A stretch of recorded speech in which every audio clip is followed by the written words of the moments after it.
날마다 솟는 샘물과 함께하는 오늘의 큐티 시간입니다. 7월 21일 화요일 오늘의 말씀은 신명기 12장 15절로 19절까지의 말씀입니다.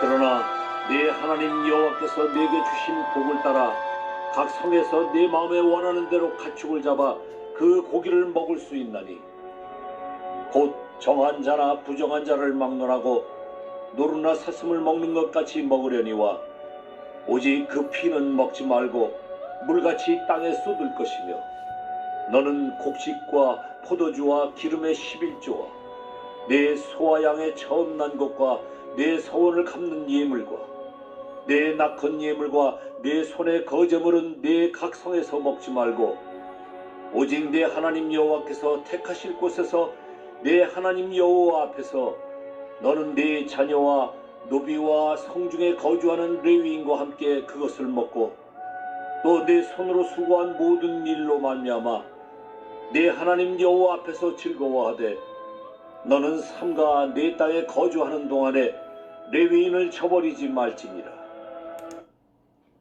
새로운 아침입니다. 여호와 로이 하나님은 우리의 인자한 목자가 되십니다.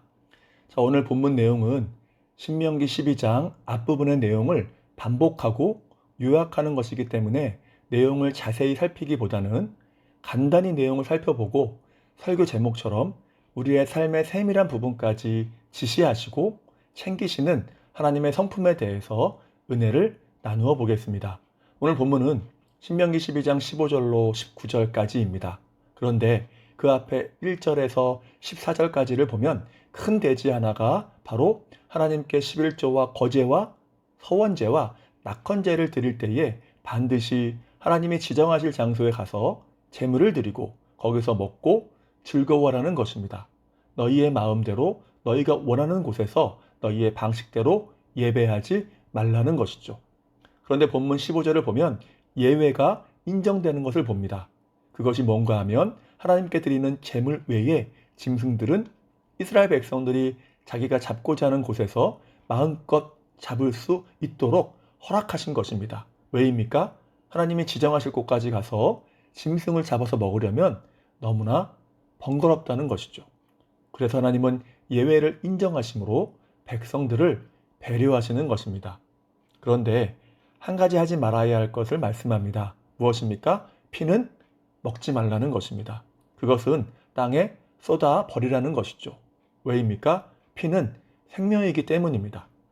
특히 짐승들의 피는 속죄의 제사에 유일하게 쓰이는 것이기 때문에 이러한 신성한 목적 이외에는 절대 사용하면 안 되며 더욱이 먹어서는 안 된다는 것이죠.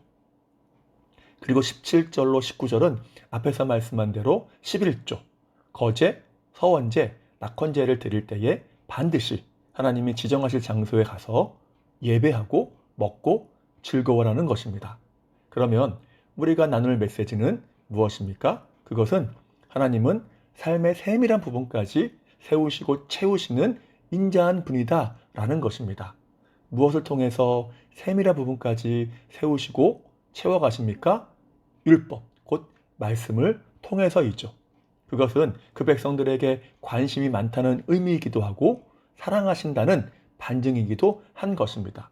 만약 사랑하시지 않는다면 귀찮아서라도 그냥 대충 율법을 두루뭉술하게 던져놓으시고 알아서 지키라고 그리고 살라고 하시겠죠. 그러나 사랑하시니까 율법을 통해서 그렇게까지 자세하고 세밀하게 삶을 챙기시는 것입니다. 하나님의 인자하신 성품을 잘 보여주는 것이죠. 자, 그렇다면 하나님께서 그렇게까지 세밀하게 말씀을 제시하신 이유가 무엇입니까? 그것은 죄성으로 인한 백성들의 어리석음 때문입니다. 잠언 14장 12절에 뭐라고 합니까? 어떤 길은 사람이 보기에 바르나 필경은 사망의 길이니라 라고 하죠. 그러니까 인간 스스로의 능력으로는 올바른 길을 선택하고 또 그 길을 가기가 쉽지 않다는 것입니다. 그래서 하나님은 율법, 곧 말씀을 통해 가이드라인을 제시하시고 그 안에서 행하게 하시는 겁니다. 그러면 전혀 문제가 없고 그 길이 복되다는 거죠. 하나님은 말씀을 주실 때에 결코 헷갈리도록 주시지 않습니다. 그 말씀만 가까이 하면 어느 길이 복된 길인지를 알도록 분명한 메시지를 담아서 주시는 것입니다. 문제는 인간 쪽에서 그럴 수도 있고 아닐 수도 있다라는 식으로 받는 것입니다. 그래서 하와처럼 불순종하게 되고 그 길을 잃어버리는, 그 은혜를 잃어버리는 결과를 맞게 되는 거죠. 때문에 고린도전서 4장 6절에서 말씀하는 것처럼 기록된 말씀 밖으로 넘어가지 않는 삶이 되어야 합니다.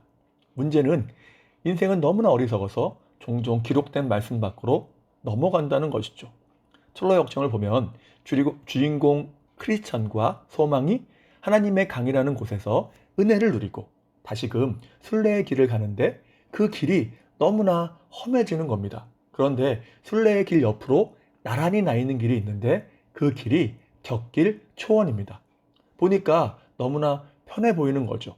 그래서 그들은 순례의 길과 가까이 있고 편해 보인다는 이유로 원래의 길이 아닌 격길이죠. 격길 초원으로 들어서게 되고 나중에 절망 거인에게 잡혀서 가장 큰 위기를 맞게 되는 것을 보는 것입니다. 이것은 때때로 인생의 시련은 있지만 기록된 말씀 밖으로 넘어가지 말아야 함을 우리에게 잘 보여줍니다. 그렇다면 우리가 그 말씀만 따라갈 수 있다면 어떠한 삶이 됩니까? 전혀 염려할 것이 없는 삶이 된다는 것입니다. 주님도 말씀하시지 않습니까? 마태복음 6장 25절에 보면 너희는 무엇을 먹을까? 무엇을 마실까? 무엇을 입을까? 염려하지 말라 말씀합니다. 하나님의 새들도 그렇게 먹으실 정도로 세밀하고 자상하게 챙기실 정도라면 그 사랑하는 자녀들을 책임지시지 않겠느냐는 것입니다. 그러면서 그러한 먹는 것, 마시는 것, 입는 것을 구하지 말라고 하십니다. 물론 이것은 육적인 것을 기도하지 말라는 것은 아닙니다. 여기서 구하지 말라는 것은 seek, 추구하지 말라는 것이지 ask, 곧 기도하지 말라는 것은 아니라는 것입니다. 당연히 육적인 것을 구해야 하고 그 육적인 작은 것까지 하나님께 의지한다는 면에서 육적인 것을 구하는 것은 매우 영적인 일이라는 것이죠. 그러면서 주시는 말씀이 그렇게 하나님이 채워주실 것이기에 너희는 염려하지 말고 먼저 하나님의 나라와 그 의를 추구하라, 전심전력하라 라고 말씀하시는 것입니다. 그래서 또 하시는 말씀이 무엇입니까? 마태복음 10장 30절입니다. 너희에게는 머리털까지 다 세신 바 되었나니 라고 말씀하시죠. 우리 중에 머리털 개수를 세어보신 분 계십니까? 아무도 없을 것입니다. 그러나 하나님은 우리의 머리털을 세신다. 곧 모든 것을 다 아신다는 것입니다. 이 정도면 더 생각할 필요가 없는 것 아닌가요? 그만큼 우리의 삶을 능히 복되고 은혜로운 길로 인도하실 수 있다는 것이죠. 오늘 본문이 말하는 것도 그것 아닙니까? 하나님이 그렇게 그 백성들을 너무나 잘 아시기 때문에 그들에게 맞게 자세하게 말씀을 기록하셨고 그것만 따라가면 은혜의 길이 된다는 것을 말씀하신 것입니다. 그러면 우리 역시 무엇만 하면 되는 것입니까? 하나님을 경외하는 가운데 기록된 말씀이라는 울타리 안에, 그 울타리 안에 즐거이 머물면서 그것을 따라가면 되는 것입니다. 이제 말씀을 마무리합니다.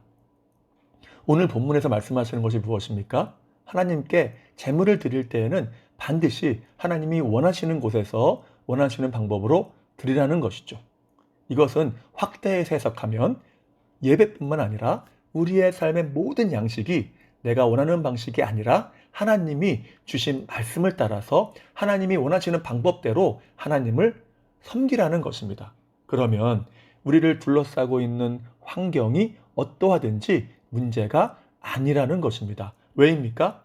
환경이 우리를 행복하게도 못하지만 또한 절대 불행하게도 하지 못하기 때문입니다. 오직 그것은 하나님만이 하신다는 것이죠. 믿으십니까?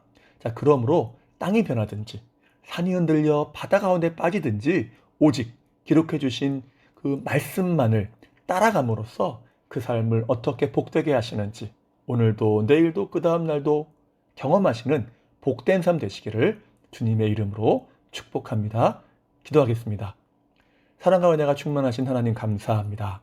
우리가 오늘도 믿음의 길을 걸어갑니다. 주님, 우리가 우리에게 주신 말씀을 잘 따라갈 수 있도록 도와주옵소서. 왜냐하면 말씀은 인자하시며 우리를 사랑하시는 하나님께서 우리의 삶을 안전하고 행복하게 하시기 위해서 주셨기 때문일 겁니다.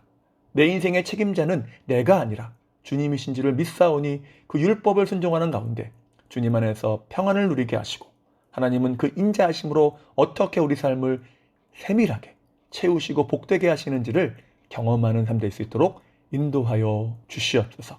오늘 하루의 삶도 주님께 의탁합니다. 지키시고 인도하시고 함께해 주시며 또한 온전히 주님만을 바라보며 의지할 때의 믿음으로 승리하도록 함께하여 주시옵소서. 다시 한번 주님의 은혜를 간구하오며 예수님의 이름으로 기도하옵나이다. 아멘.